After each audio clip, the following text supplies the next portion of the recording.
Good morning, Shawn here with Accelerators Organization, ready for another mentor session. Let's get this thing started. First question comes from Ricardo. And Ricardo says, how do I start an ebook and sell it?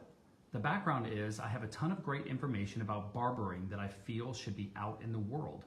It's an idea. I wanted to know if there's any mentors that know where to start. Thank you.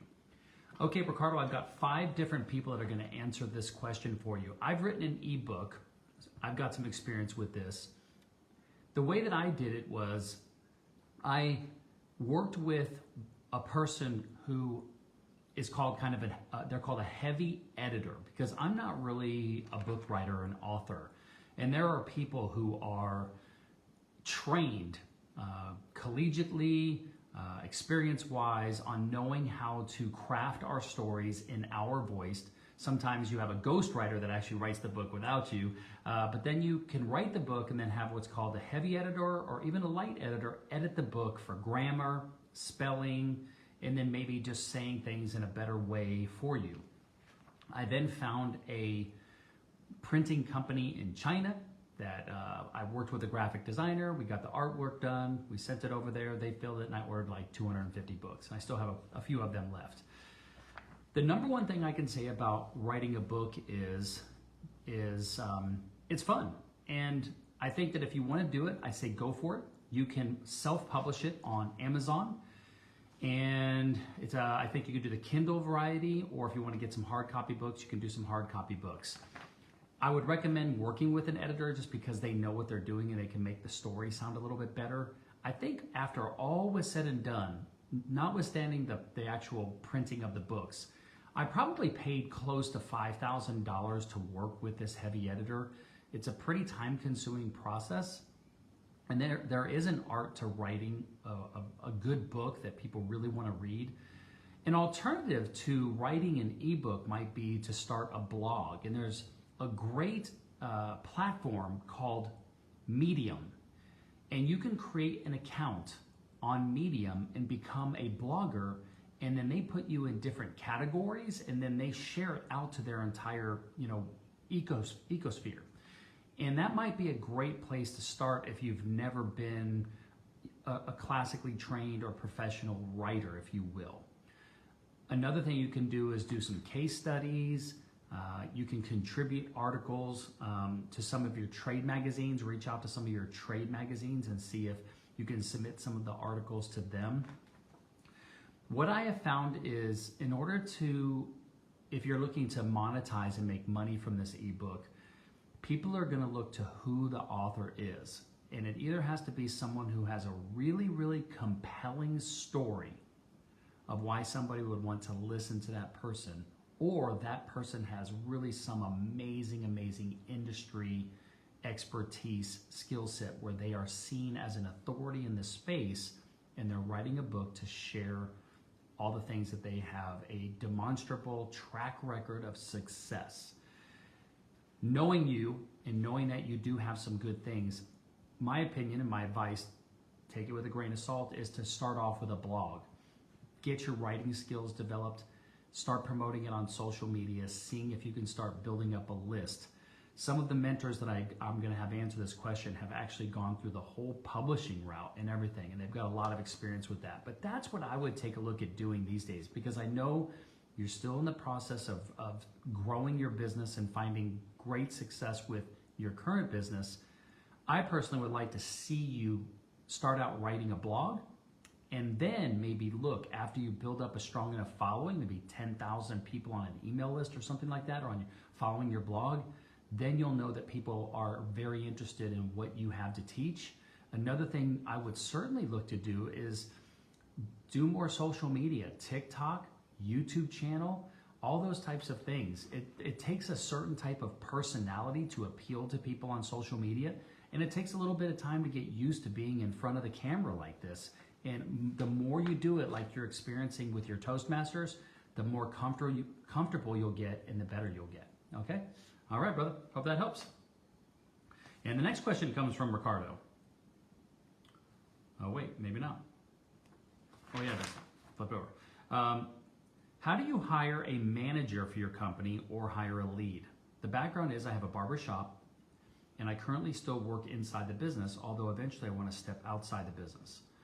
That would mean I need to hire a manager or a lead. What do I look for when doing this, and where should I start? Thanks. All right, I've got about 10 different mentors answering this one because there's a lot of mentors that have great success with this. We just had a really good another leadership event, one like you've attended a few weeks ago, and it was amazing. Knowing your situation, and I'll have a little bit more insight because I know you better than some of the other mentors, so I'm really interested in some of the other mentors giving you some feedback and advice on this as well. Being that you have a barber shop, one of the natural things that I've seen, especially with my barber, Dave, is that he had a lead barber. He paid that person an additional compensation, and that person became kind of the lead barber technician, manager, if you will. He paid him an additional amount of commission on the work he did, and he gave him an override commission on all the other barbers out of his own pocket. That person would be there to open up the store and close the store when Dave wasn't there. Dave also told me that he would take this barber to different events and start investing in his leadership skills so that he could, be away from the barbershop and know that somebody knew what they were doing, knew how to handle all the technology, could trust them. There were inventory controls and measure. There was cash control and measure. They had things set up so the person couldn't steal from them. And I'll tell you, it worked so well that Dave actually just sold his barbershop to that guy for over $100,000. And now Dave is just working a couple days a week at a little salon suites because Dave is getting into real estate. He still wanted to keep a few clients like myself a couple days a week for some extra money, but he's getting out of the barbershop business and more into real estate. But that was the benefit of building up that lead technician. The lead technician never had an issue of wanting to go somewhere else and screw Dave over because they built a great relationship, and that person ended up taking an SBA loan and buying Dave out. And so those are some of the things that you can do. The more you can include that lead or that manager in your vision and what you're wanting to build with the shop, and giving them more and more responsibility and involving them like as a business partner almost, the more you can build that loyalty. And so that's what I would look to do, okay? I would certainly, if I was a barber, and you and I have talked about this, I know that it's very difficult to make $1 million off of one barbershop. So I would, as quick as possible, be building up that lead barber to manage the entire store where I don't even have to cut hair at that shop so that I can be focusing on opening up another location. Because if I am passionate about the barber industry, and I know that's the industry I want to stay in, if I really want to have great financial success in that industry, I know it's going to come from having multiple locations and then at some point getting into the real estate side of that business. Either leasing out those locations and leasing out, like salon suites, or even owning the buildings. That's the long-term play. All right, hope that helps, Ricardo. Okay, the next question comes from Robin, and Robin says, what are your thoughts on a very structured and strict health program? The background is, after completing the AO wellness program, I learned that when I give myself too much flexibility, the results did not happen as quickly. How much flexibility do you recommend for reward meals, etc.? Thank you, I appreciate so much. Okay, Robin, I've got about 5 or 6 other mentors who are in really good shape, and I know that they watch, what they're doing as well as far as their physique and diet and exercise. What I would say is everything depends on the goals that you're trying to achieve and how fast you're trying to achieve them. I find that by working with personal trainers and personal nutritionists, and I tell them what my goals are, I just trust what they say to do, and I do it. After years and years of doing this, I've learned what works for me, and every now and then I still do go to my personal trainer, and every now and then I do check in with my nutritionist, which I do have a nutritionist that I talk to, just to see if there's anything new and up to date out there in the world that I need to take into consideration. But I've learned certain little 3-week, 4-week, 5-week type of programs that I can do and what I need to do from a discipline perspective to reach the results that I want.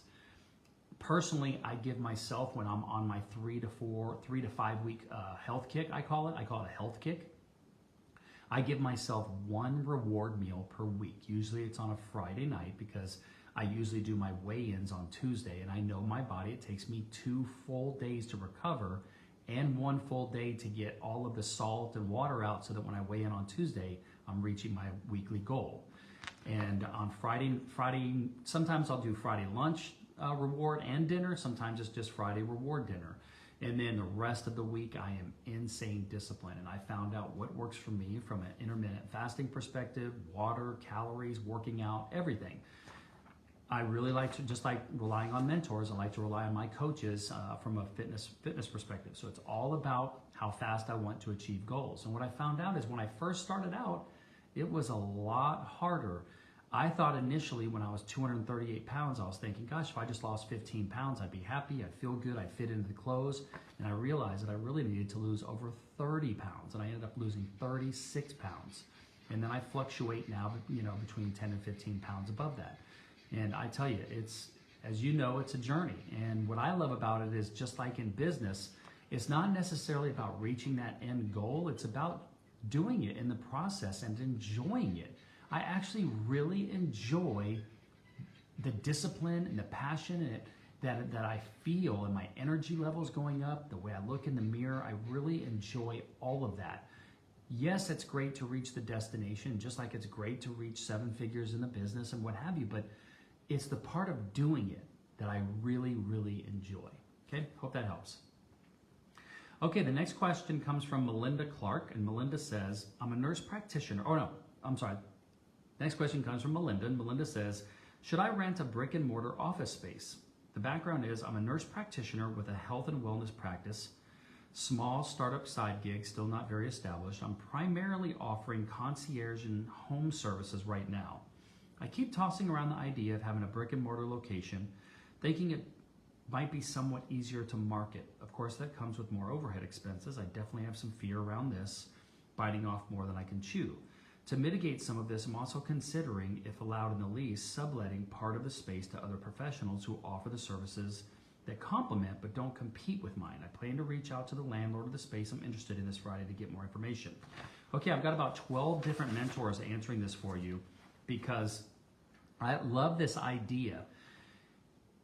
If I were going to do something like this, I would work with someone like Dan Abate and his team at Urgio to help you put together a solid business plan, taking into account all of the different overhead expenses that you're going to take on, figuring out what your brand is going to be from a whole location perspective, all of the legal contracts that you'll have to put in place, not only with the lease that you do, but all of the subleasing or rents that you do with the people that are going to bring it in, setting up all the standards and the processes and everything that go with it, the signage, I mean everything, and then putting together sample projections over the first year to determine what type of revenues you'd need to bring in order to cover your minimum monthly expenses. How much, and that would include the amounts that you bring in addition to the amounts that you bring in from the people that are going to sublease or rent from you. I would not take on an undertaking like that without a full vetted 12-month plan. Without that 12-month plan, I have learned from experience that if I just try to trust my emotions and instinct, I will lose money and possibly a lot of it. These are types of things to plan out. Taking a large obligation like that is a big deal. And I have watched over the years as a few people that have come and gone from AO tried that. Every single one of them failed. So put together a great plan. I would urge you to talk to 2 people here in the group. Brianna Carroll out in Las Vegas. She has a lot of experience sharing. And then there's a new member, Sherry, SHERI. Talk with her because she's going through this process of creating a retail location for her aerial studio. And even though it's a very different type of thing, there might be some nuances as far as the lease and calculations and projections that you might be able to network and get some information from her. Okay, hope that helps. Okay, the next question comes from Melinda, and Melinda says, should I form a parent/holding company? specifically looking to do this in Wyoming. The background is, this is a completely separate from my healthcare business. I purchased my first investment rental property in Florida in November 22. I live in New York. I'm looking to transfer that property to an LLC. My goal is to acquire more properties eventually and have a separate LLC for each state that I invest in.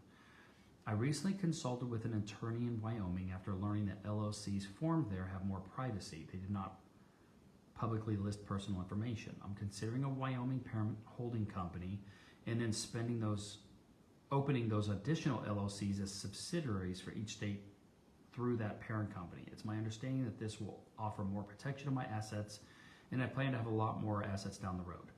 Okay, I've got 4 different mentors answering this that may or may not be able to give you advice on this. This is kind of outside the scope of AO because you're asking for legal advice and this is kind of outside your normal business. So this is a little outside AO, but part of being in AO is you get to network with all of the mentors, and some of these mentors that I've listed might have some experience with real estate. So I can't really help you with this one. I would really urge you to find an attorney firm that can guide you on this. Whenever I'm looking at getting legal advice and accounting advice, I want it from an attorney and I want it from an accountant. As entrepreneurs, we know enough to be dangerous and we have experience, but still there's always legit legal and accounting type things that we want to talk to a professional. Okay, but maybe these 4 mentors that I'm introducing you to, Jeff and Tyler, I know Mark has a lot of experience and I know Greg does real estate, so they might be able to offer some good guidance to you. All right, hope that helps. That is today's mentor session. I hope you guys have a great day, morning or night, wherever you are in the world, and I will see you on the next mentor session. See you later. Bye.